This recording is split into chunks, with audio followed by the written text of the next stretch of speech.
చేసుకుంటారు కావచ్చు, రేపు మేమైతే వాళ్ళకు అండగుంటాం. అయితే ఇప్పుడు ఈ జరుగుతున్నటువంటి సమస్యను జనానికి ఒక లైన్ మేధావులుగా తెలంగాణలో ఏ సమస్యలకైనా ముందున్నటువంటి చాలా మంది మేధావులు ఇక్కడికి వచ్చిన్నారు.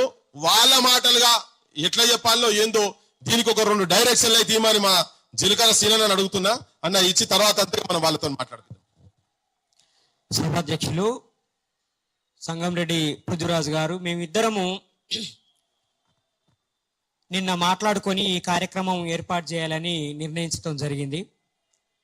నేను రాఘవాచారి సార్తో, అదేవిధంగా కన్నగెట్టి రవణతో, పస్నూరి రవీందర్తో, ఇంకా చాలా మంది పెద్దలతోటి మాట్లాడినప్పుడు వాళ్ళు ఒక మంచి సూచన చేశారు. మార్వాడి గో బ్యాక్ అనే నినాదం వల్ల ఒక ఎమోషన్, ఒక టెన్షన్ క్రియేట్ అవుతుంది, కానీ సరి అయిన పరిష్కారం దొరకట్లేదు. ఆ పరిష్కారం వచ్చే విధంగా మనం ఆలోచిస్తే, సమాజం ముందు కొన్ని ప్రతిపాదనలు చేస్తే బాగుంటుంది అని చెప్పి వారు సూచించడం జరిగింది. అందులో భాగంగా ఇవాళ ఇక్కడికి professor Haragopal sir, Raghavachari sir, అదేవిధంగా నందిని సిద్ధారెడ్డి గారు, కన్నల్లా సూర్యప్రకాష్ గారు, పస్నూరి రవీందర్ గారు, ఇంకా జగన్ రెడ్డి గారు, వీరందరూ రావడం జరిగింది. వారందరికీ నిర్వాహకుల పక్షాన, కవులు, రచయితలు, మేధావుల పక్షాన ధన్యవాదాలు తెలియజేస్తున్నాను. మిత్రులారా, ఇప్పటిదాకా ఆర్యవైశ్య సంఘానికి సంబంధించిన వాళ్ళు, అదేవిధంగా విశ్వకర్మలు మాట్లాడడం జరిగింది. తెలంగాణ ఉద్యమం నీళ్లు, నిధులు, నియామకాలు, స్వయం పాలన, ఆత్మగౌరవం అన్న 5 నినాదాల కోసం ప్రధానంగా జరిగింది. తెలంగాణ ఏతరులు తెలంగాణని దోచుకుంటున్నారని, తెలంగాణని అన్యాయం చేస్తున్నారని ఆ మూమెంట్ జరిగింది. సుమారు 1200 మంది తెలంగాణ యువకులు బలిదానం చేస్తే తెలంగాణ రాష్ట్రం ఏర్పడ్డది. 2014లో తెలంగాణ రాష్ట్రం ఏర్పడము, కేంద్రంలో నరేంద్ర మోడీ అధికారంలోకి రావడము 2 ఒకటేసారి జరిగాయి. నరేంద్ర మోడీ గారు అధికారంలోకి వచ్చిన తర్వాత ఒకే దేశము, ఒకే మార్కెట్, జిఎస్టి అనేది తీసుకొచ్చారు, ఒక పాలసీగా తీసుకొచ్చారు. ఒకే దేశం, ఒకే మార్కెట్ అన్నప్పుడు ఎవరైనా ఎక్కడికైనా వెళ్ళి వ్యాపారం చేసుకోవచ్చు. వ్యాపారం చేసుకునే సమయంలో స్టేట్ బార్డర్ ట్యాక్స్ అనేది ఒకటి ఉంది, దాన్ని రద్దు చేసి జిఎస్టి అనేది తీసుకొచ్చారు. ఆ జిఎస్టి బిల్లుని రాష్ట్రంలో ఎవరు ఆమోదించక ముందే, మన రాష్ట్ర ప్రభుత్వం దేశంలో ఎవరు ఆమోదించక ముందే ఇక్కడ రాటిఫై చేయడం జరిగింది. 2015 నుండి జరిగిన పరిణామం ఏంటంటే, 2018 వచ్చేటప్పటికల్లా మండలాలలోకి మార్వాడీలు రావడము, నార్త్ ఇండియన్స్ రావడం అనేది మొదలైంది. ఇక్కడ మనం దయచేసి అర్థం చేసుకోవాలి, కేంద్ర ప్రభుత్వము ఒకే దేశము, ఒకే మార్కెట్ అన్న పాలసీ తీసుకోవడం మూలంగా 2014 తర్వాత తెలంగాణ పల్లెల్లోకి ఉత్తరాది వాళ్ళు, ముఖ్యంగా గుజరాత్, రాజస్థాన్ వ్యాపారులు పెద్ద సంఖ్యలో వచ్చారు. గో బ్యాక్ మార్వాడి అన్న నినాదాన్ని కూడా మేము స్పష్టం చేయదలుచుకున్నాం. చార్మినార్ కట్టినప్పుడు వచ్చిన మార్వాడీలు గో బ్యాక్ కాదు, 1950కి ముందు వచ్చిన మార్వాడీలు గో బ్యాక్ కాదు, 2009కు ముందు వచ్చినటువంటి మార్వాడీలు గో బ్యాక్ కాదు. వాళ్ళు ఇక్కడ స్థిరపడ్డారు, ఇక్కడ ఈ కల్చర్ లో భాగమయ్యారు. వాళ్ళు ప్రధానంగా హైదరాబాద్కి, కొన్ని పట్టణాలకి మాత్రమే పరిమితమయ్యారు. వాళ్ళు గ్రామాల్లోకి రాలేదు, మండలాల్లోకి రాలేదు. వాళ్ళు ఇక్కడి కల్చర్ ని పాడు చేయాలని చూడలేదు, వాళ్ళు ఈ కల్చర్ లో భాగమయ్యారు. ఇక్కడ డెమోగ్రఫీని మార్చాలని ప్రయత్నం చేయలేదు, వాళ్ళు ఇక్కడ భాగం అయిపోయారు. ఇక్కడి సామాజిక వ్యవస్థలో వాళ్ళు భాగం అయిపోయారు. అందుకని తెలంగాణ ఉద్యమంలో కూడా పాల్గొన్నటువంటి మార్వాడీలు ఉన్నారు. 2014 తర్వాత తండోపతండాలుగా ఎవరైతే వచ్చారో వాళ్ళ మూలంగా ఈ తెలంగాణలో మొత్తం పరిస్థితులన్నీ మారిపోయాయి. ఇంతకు ముందు చెప్పారు వారు, ఒక 1 year క్రితం అనుకుంటా, ఒక స్వర్ణకార కుటుంబానికి చెందిన ఒక తల్లి, భర్తను కోల్పోయిన ఒక తల్లి, 2 ఆడపిల్లలు పెళ్లికి ఎదిగున్నారు. పెళ్లి అనే భయంతో ఆ 2 ఆడపిల్లలకి తేజాబ్ దాగించి తాను తేజాబ్ దాగి చచ్చిపోయింది. మొత్తం హైదరాబాద్ లో జరుగుతున్న బంగారు వ్యాపారము, వజ్రాల వ్యాపారము, ముత్యాల వ్యాపారం అంతా బయటి నుంచి వచ్చిన వ్యాపారుల చేతుల్లో బందీ అయిపోయింది. కాబట్టి చాలా మంది విశ్వకర్మలు ఆత్మహత్యలు చేసుకోవటం అనేది జరిగింది. గ్రామాల్లో ఉన్న కోమట్లు కావచ్చు, మిగతా వృత్తి కులాల వాళ్ళు కావచ్చు, మొత్తము నష్టపోవడం అనేది జరిగింది. ఇది వ్యాపార పరంగా జరిగినటువంటి నష్టం. రెండోది ఏంటంటే తెలంగాణ విశ్వనగరం, 400 ఏళ్ల నుంచి విశ్వనగరమే. కానీ 2004 తర్వాత ఈ విశ్వనగరం రూపం మారిపోయింది. రియల్ ఎస్టేట్ వ్యాపారం పేరు మీద తెలంగాణ ప్రాంతంలో ఉన్న భూములని తెలంగాణయేతరులు విపరీతంగా కొనేశారు. మోర్ దెన్ 65% తెలంగాణ భూములు ఇతర రాష్ట్రాల వాళ్ళ చేతుల్లోకి వెళ్ళిపోయాయి. ముఖ్యంగా మార్వాడిల చేతుల్లోకి వెళ్ళిపోయాయి. ఎక్కడ హైవే వస్తే అక్కడ ఆ హైవే పరిసర ప్రాంతాలన్నిట్లో కూడా భూములు మెజారిటీగా వాళ్ళ చేతుల్లోకే వెళ్ళిపోయాయి. మరి తెలంగాణలో మా భూములు మాకే అని కదా పోరాటం జరిగింది. మరి భూములన్నీ ఇప్పుడు పరాయి వాళ్ళ వశం అవుతా ఉన్నాయి. ఆ భూముల్ని కాపాడుకోవడానికి తెలంగాణయేతరులు తెలంగాణలో భూములు కొనకుండా ఒక చట్టం తేవాలని 1995 సూర్యాపేట డిక్లరేషన్ లో స్పష్టంగా మారోజు వీరన్న పేర్కొనడం జరిగింది. ఒక విశ్వకర్మ బిడ్డ మారోజు వీరన్న ఎంత దూరదృష్టితోటి ఆ ప్రతిపాదన చేశాడు. రాష్ట్రం ఏర్పడ్డ వెంటనే మన భూములు మన కాళ్ళ కింద నుంచి ఎలా మాయమయ్యాయి అంటే మనకి మన భూముల్ని కాపాడుకునే ఒక రక్షణ చట్టం అవసరం. ఈశాన్య రాష్ట్రాల్లో ఇంచు భూమి కూడా ఎవరు ఈశాన్య రాష్ట్రాల బయట వాళ్ళు కొనలేరు. కానీ తెలంగాణలో, సౌత్ ఇండియాలో ఎవరైనా వచ్చి 1000 ఎకరాలు కొనేస్తున్నారు. 1500, 2000 ఎకరాలు, 3000 ఎకరాల భూమి. అసలు భూగరిష్ట పరిమితి చట్టం అనేది ఒకటి ఉంది, దాన్ని నాశనం చేశారు. పట్టణ భూగరిష్ట పరిమితి చట్టం అనేది ఒకటి ఉంది, దాన్ని నాశనం చేశారు రియల్ ఎస్టేట్ పేరు మీద. ఇప్పుడు హైదరాబాద్ చుట్టూతో జరుగుతున్న రియల్ ఎస్టేట్ వ్యాపారం దందా అంతా బయట నుంచి వచ్చినటువంటి గుజరాత్, రాజస్థాన్, మార్వాడిల చేతుల్లో ఉన్నది. మన తెలుగు వాళ్ళు రెడ్డిలైనా, వెలుమోళ్ళైనా, కమ్మోళ్ళైనా, బీసీలైనా, ఎస్సీలైనా వాళ్ళతో రియల్ ఎస్టేట్ దందాలో నిలబడలేని పరిస్థితి ఉంది. అదేవిధంగా రాష్ట్ర ప్రభుత్వము, కేంద్ర ప్రభుత్వము డెవలప్మెంట్ మోడల్స్ పేరు మీద, అభివృద్ధి నమూనాల పేరు మీద కొన్ని ప్రయోగాలు చేస్తున్నారు. ఈ సిటీ, ఆ సిటీ అని, ఫార్మా సిటీ అని, ఫ్యాబ్ సిటీ అని, ఈ సిటీలలో భూములన్నీ ఎవరికి కేటాయిస్తున్నారు. ఇండస్ట్రియల్ కారిడార్ల పేరు మీద మీరు ఇప్పటి వరకు డెవలప్ చేసిన ఆ కారిడార్స్ లో భూములు ఎవరి చేతుల్లో ఉన్నాయి? మీరు మా వరంగల్కి వెళ్ళండి, రాంపూర్ లో ఉన్న ఇండస్ట్రియల్ ఏరియా మొత్తం మార్వాడిల చేతుల్లో వెళ్ళిపోయింది. గ్రానైట్ ఇండస్ట్రీ మొత్తము గుజరాత్, రాజస్థాన్, మార్వాడిల చేతుల్లో ఉన్నది. ఈ తెలంగాణలో ఉన్న గుట్టలన్నీ కరిగించేశారు, కరీంనగర్ లో ఉన్న గుట్టలన్నీ కరిగించేశారు. అవి ఎక్కడికి వెళ్తున్నాయి?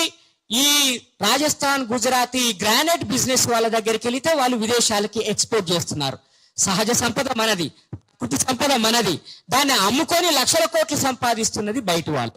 మరి దీనికి రక్షణ ఉండకూడదా? అందువల్ల మనము ఈ అంశాల మీద మాట్లాడాల్సిన అవసరం ఉన్నది. మార్వాడుల సమస్యని కేవలం వ్యాపార దృక్పథం నుంచి మాత్రమే కాకుండా చారిత్రక దృక్పథం నుంచి, సామాజిక దృక్పథం నుంచి, సాంస్కృతిక దృక్పథం నుంచి, రాజకీయ దృక్పథం నుంచి మన సమాజానికి అర్థం చేయించాల్సిన అవసరం ఉన్నది. చారిత్రకంగా దక్షిణ భారతం అనేది ఉత్తర భారతానికి ఎప్పుడు లొంగలేదు. ఇది స్వతంత్రంగా ఉన్నది. వింధ్య పర్వతాలకి ఈవలు ఉన్న ఈ ప్రాంత ప్రజలందరూ కూడా ఆత్మగౌరవంతో బతికారు. ఇక్కడ నాగరికతను నిర్మాణం చేసిర్రు. కానీ చరిత్ర పేరు మీద ఆర్ఎస్ఎస్, బీజేపీ మనకి కేవలం ఉత్తరాది చరిత్రనే చెప్తున్నారు. ఉత్తరాది పండుగలనే మనకి పరిచయం చేస్తున్నారు, ఉత్తరాది వేషధారణనే మనకి పరిచయం చేస్తున్నారు, మనకు అలవాటు చేస్తున్నారు. చివరికి తెలంగాణలో పండుగ పూట మాంసం తినడం మానేశారు. 1950, 1970, 1980 వరకు చూడండి పండుగ పూట మాంసం తినేది. ఇప్పుడు పండుగ పూట మాంసం తినడం మానేసి పండుగ అయిపోయిన 2 రోజుల తర్వాత మాంసం తింటా ఉన్నారు. ఇది ఎక్కడిది? ఇదంతా ఉత్తరాది ఐజేషన్. అందుకని కల్చరల్ గా మనల్ని దెబ్బతీస్తున్నారు. ఇక రాజకీయంగా ఏంటి అని అంటే, రాజకీయంగా ప్రతి నియోజకవర్గంలో మార్వాడీలు 5 నుంచి 10,000 మంది మార్వాడీలు, ఉత్తరాది వాళ్ళు వచ్చి ఓట్లు నమోదు చేసుకుంటున్నారు. తమిళనాడులో కూడా ఈ బెడద ఉన్నది. జయలలిత గారు ఎందుకు గెలిచారని నేను అడిగాను మా లీడర్ తిరుమావలోన్ గారిని. ఆయన ఏం చెప్పారంటే, మార్వాడీలు 3 నుంచి 10,000 ఓట్లు ఇక్కడ నార్త్ ఇండియన్స్ నమోదు చేయించారు, డిఎంకే గెలిస్తే మాకు వ్యతిరేకంగా ఉంటుందని జయలలితని వాళ్ళు గెలిపించారు అని అన్నాడు. 8 సీట్లు బీజేపీ ఇక్కడ గెలవడానికి కూడా అదే కారణం అయి ఉంటది. బయట నుంచి వచ్చిన వాళ్ళ ఓట్లు ఇక్కడ పెరుగుతూ ఉంటే మరి స్థానికుల ఓట్లు ఏం కావాలి? స్థానికులు వాళ్ళ ప్రతినిధుల్ని వాళ్ళు నిర్ణయించుకునే అధికారాన్ని కోల్పోతున్నారు. బయట నుంచి వచ్చిన వాళ్ళు మన ఎమ్మెల్యేలు ఎవరో మన ఎంపీలు ఎవరో వాళ్ళు నిర్ణయిస్తున్నారు. అందుకే బీజేపీ తెలంగాణలో ఉన్న వృత్తి కులాలకి వ్యాపారులకి అన్యాయం చేస్తూ మార్వాడీలకి వంతపాడుతూ ఉన్నది. ఎంత దుర్మార్గం ఇది! సుమారు 60 సంవత్సరాల పాటు కోట్లు ఆర్ఎస్ఎస్ వాళ్ళకి బండ్లు కొనిచ్చిర్రు, పెట్రోల్ కొనిచ్చిర్రు, బస్ ఛార్జీలు ఇచ్చిర్రు, వాళ్ళని సాదిర్రు, వాళ్ళ కుటుంబాల అవసరాలు తీర్చిర్రు. ఆ కుటుంబాల వాళ్ళకి ఎవరికైనా బిడ్డ పెళ్లిలు అయితే నగలు ఇచ్చిర్రు, అప్పులు ఇచ్చిర్రు. ఆర్ఎస్ఎస్ ఫుల్ టైమర్స్ ని పెంచి పోషించింది ఈ కోమట్లు, మన తెలంగాణ ఆంధ్రప్రదేశ్ లో ఉన్న కోమట్లు. వాళ్ళ బలంతో ఎదిగి, వాళ్ళ ఆర్థిక బలంతో ఎదిగి ఈ రోజు మాకు కోట్లతోటి సంబంధం లేదు, గుజరాత్ వాళ్ళు, రాజస్థాన్ వాళ్ళు హిందువులు, వాళ్ళ కోసం మేము పనిచేస్తామంటున్నారు. కోట్లు హిందువులు కాదా? విశ్వబ్రాహ్మణులు హిందువులు కాదా?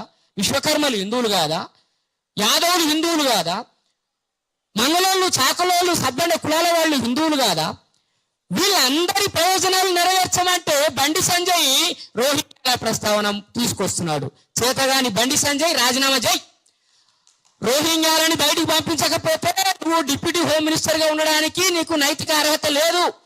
నువ్వు వెంటనే రాజీనామా చేయి. నువ్వు తెలంగాణ ప్రజల ఓట్లతో గెలిచినవా, మార్వాడీల కోట్లతో గెలిచినవా? నీకు మార్వాడీల కోట్లు కావాలన్నా, తెలంగాణ నోట్లు కావాలన్నా, ఓట్లు కావాలన్నా? ఇది స్పష్టం చేయాల్సిన అవసరం ఉన్నది. ఇది మాత్రం స్పష్టంగా మేము చెప్పదలుచుకున్నాం. ఆయనకి నోట్లు కావాలి, ఓట్లు వేయం. నీకు నోట్లు కావాలంటే మేము ఓట్లు వేయం. ఇప్పుడు తెలంగాణ ప్రజలందరూ మేమేమంటున్నామంటే తెలంగాణ స్థానికుల వ్యాపార రక్షణ చట్టం తీసుకురావాల్సిన అవసరం ఉన్నది. అదేవిధంగా విద్యా ఉద్యోగ రంగంలో ఎలాగైతే స్థానికులకి రిజర్వేషన్స్ ఉన్నాయో 42% రిజర్వేషన్ టిఎస్ఐ పాస్ ప్రకారంగా స్థానికులకే ఇండస్ట్రీస్ లో, ప్రైవేట్ రంగంలో రిజర్వేషన్ ఇవ్వాలని ఒక టిఎస్ఐ పాస్ ఉంది. కానీ ఏ చట్టం ఏ కంపెనీలో కూడా లేదు. అందుకని మేము ఏమంటున్నాం అంటే రాష్ట్ర ప్రభుత్వాన్ని డిమాండ్ చేస్తున్నాం. తెలంగాణలో ఎవరు పరిశ్రమ పెట్టినా, ఎవరు వ్యాపారం చేసినా ఇక్కడ 80% ఉద్యోగాలు స్థానికులకే ఇవ్వాలి. ఆ తర్వాతే బయటి వాళ్ళకి. మార్వాడి వ్యాపారులు ఎవరు వచ్చినా సరే 2014 తర్వాత వచ్చిన వ్యాపారాలలో వాళ్ళ షాపుల్లో 80% ఉద్యోగులు స్థానికులు ఉండాలి. వాళ్ళు ఏమంటున్నారు, మేము పెట్టుకోవండి, మా కుటుంబానికే సరిపోతుంది పని అని అంటున్నారు. కాదు, ఏంటంటే వ్యాపార మర్మాలు మనకి తెలియకుండా, ఆ రహస్యాలు మనకి తెలియకుండా, వేరే వాళ్ళకి తెలియకుండా వాళ్ళు ఎవరిని పెట్టుకోరు. ఆ వ్యాపార సీక్రెట్స్ అన్ని వాళ్ళే షేర్ చేసుకుంటారు, బయట వాళ్ళకి షేర్ చేయరు. అది రహస్యం. కాబట్టి అందుకే వీళ్ళు మార్వాడి ఎకానమీని సృష్టించారు. ఇండియన్ ఎకానమీ కాదు, మార్వాడి ఎకానమీ దేశవ్యాప్తంగా ఉన్నది. కాబట్టి 2014 తర్వాత వచ్చినటువంటి వాళ్ళు ప్రతి ఒక్కరు బిజినెస్ పెట్టినా కూడా వాళ్ళు 80% స్థానికులకి ఉద్యోగాలు ఇవ్వాలి, ఉపాధి అవకాశాలు ఇవ్వాలి. అదేవిధంగా 5 లక్షల కంటే తక్కువ జనాభా ఉన్న పట్టణాల్లోకి తెలంగాణయేతరులు వచ్చి వ్యాపారాలు పెట్టకూడదు. ఆ రకంగా ప్రభుత్వం ఒక జీవో తీసుకురావాల్సిన అవసరం ఉన్నది. అందరూ డిమాండ్ చేస్తున్నారు. అట్లాగే మండల కేంద్రాలకి ఎట్టి పరిస్థితులలో బయట రాష్ట్రాల వాళ్ళని వ్యాపారులుగా రానియడానికి వీల్లేదు. గ్రామాల్లోకి అసలే రానియడానికి వీల్లేదు. ఇది ప్రభుత్వ పరంగా చేయాల్సినటువంటి పని. ముఖ్యంగా వెంటనే రాష్ట్ర ప్రభుత్వము స్థానికులు ఎంతమంది ఉన్నారు, స్థానికేతరులు ఎంతమంది ఉన్నారు, 2014 నుంచి వలస కార్మికులు ఎంతమంది వచ్చారు, వ్యాపారస్తులు ఎంతమంది వచ్చారు అనేది శ్వేతపత్రం ప్రకటించాలి. స్థానికేతరుల చేతుల్లో ఎంత తెలంగాణ భూమి కాన్సన్ట్రేట్ అయ్యిందో, కొనుగోలు చేశారో వివరాలు స్పష్టం చేయాలి. తెలంగాణ ఎంత ట్యాక్స్ కడుతున్నారో అది స్పష్టం చేయాలి. సేల్స్ ట్యాక్స్ డిపార్ట్మెంట్ దగ్గర ఉన్న డాటా, బయట రాష్ట్రాలకు సంబంధించినటువంటి డాటాని రాష్ట్ర ప్రభుత్వం బయట పెట్టాలి. ఇది ప్రభుత్వ పరంగా చేయాల్సినటువంటి పని. ఇక సామాజికంగా చేయాల్సిన పని ఏంటంటే, దయచేసి తెలంగాణ ప్రజలారా, 1200 మంది విద్యార్థులు, యువకులు పోరాడితే తెలంగాణ వచ్చింది.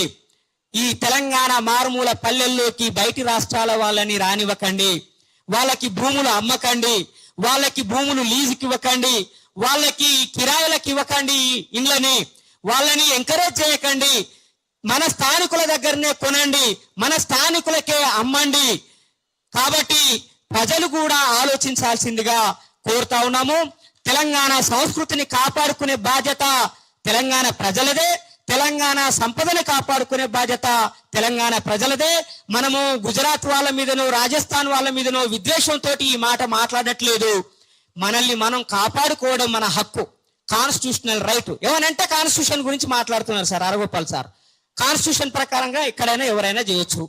ఆర్టికల్ 14 ఏమంటున్నది? Every citizen of this country is equal before the law. At the same time equal protection shall be provided. దాని అర్థం ఏందనంటే బలవంతుడు ఈ దేశ పౌరుడే, ఆడు చట్టం ముందు సమానమే, బలహీనుడు సమానమే. కానీ ఆ ఇద్దరి మధ్యన తగాదా వచ్చినప్పుడు బలహీనుడి పక్షాన నిలబడ్డం రాజ్యాంగం యొక్క స్ఫూర్తి. బలవంతులైన మార్వాడీల నుంచి, గుజరాత్ రాజస్థాన్ నుంచి 2014 తర్వాత వచ్చిన మార్వాడీల నుంచి స్థానికులైన తెలంగాణ ప్రజల్ని, బలహీనులైన వ్యాపారుల్ని, బలహీనులైన ఈ తెలంగాణ ప్రజల్ని కాపాడే బాధ్యత రాజ్యాంగబద్ధంగా రాష్ట్ర ప్రభుత్వాన్ని, కేంద్ర ప్రభుత్వాన్ని. అది responsibility, duty of the government. అందుకని రాష్ట్ర ఈ విషయంలో స్పందించాల్సిందిగా కోరుతా ఉన్నాను. బండి సంజయ్ లాంటి మతి తప్పిన తెలివిలేని బీజేపీ నాయకులు ఏం మాట్లాడినా మనం స్పందించాల్సిన అవసరం లేదు. వాళ్ళు మతం పంచాయతీ పెట్టాలనుకుంటున్నారు, దాన్ని పట్టించుకోవాల్సిన అవసరం లేదు. మన తెలంగాణని మనం కాపాడుకోవడానికి మరో ఉద్యమానికి ఒక మంచి సందర్భం ఏర్పడ్డది. ఈ సందర్భంగా హోండా మార్కెట్ లో దాడి చేసిన సంఘటనని ఇక్కడున్న అందరము కూడా తీవ్రంగా ఖండించాలి. అదేవిధంగా తెలంగాణ షామ్ని చంపుతామని బెదిరిస్తూ, దాడి చేస్తామని బెదిరిస్తున్నటువంటి ఈ దుర్మార్గమైన చర్యని, ఈ దుస్సాహసాన్ని మనం అందరం తీవ్రంగా ఖండిస్తూ తెలంగాణ షామ్కి మనం అందరము మద్దతు తెలుపుతామని కూడా తెలియజేస్తూ ముగిస్తున్నాను. ఈ విషయాల మీద ఇంకా మంచి ప్రతిపాదనలు కూడా చేయాల్సిందిగా కోరుతూ thank you. Jai Bhim. Thank you సీనరా. అనుకున్నాయన్ని మొత్తం ప్రాపర్ గా ప్రజెంట్ అయినాయి. సార్ ఇప్పుడు నెక్స్ట్ హరగోపాల్ సార్ మాట్లాడే ముందు నేను ఒక చిన్న, ఇప్పుడే ఈ మీటింగ్ కన్నా ముందు ఆర్టీవీలో జర్నలిస్ట్ మనోజ్ తోటి జరిగిన ఒక చర్చలో ఇప్పుడు అన్నాడు 2014 తర్వాత వచ్చిన వాళ్ళతో పంచాయతీ వాస్తవం అట్లే మాట్లాడుకున్నాం, కానీ దీన్ని ఏమైనా పునరాలోచించాలని అనిపిస్తుంది. ఇవాళ ఒక జైన్, గుజరాత్ మార్వాడ్ సమాజ్ సంబంధించినటువంటి జిగ్నేష్ దోషి అంట,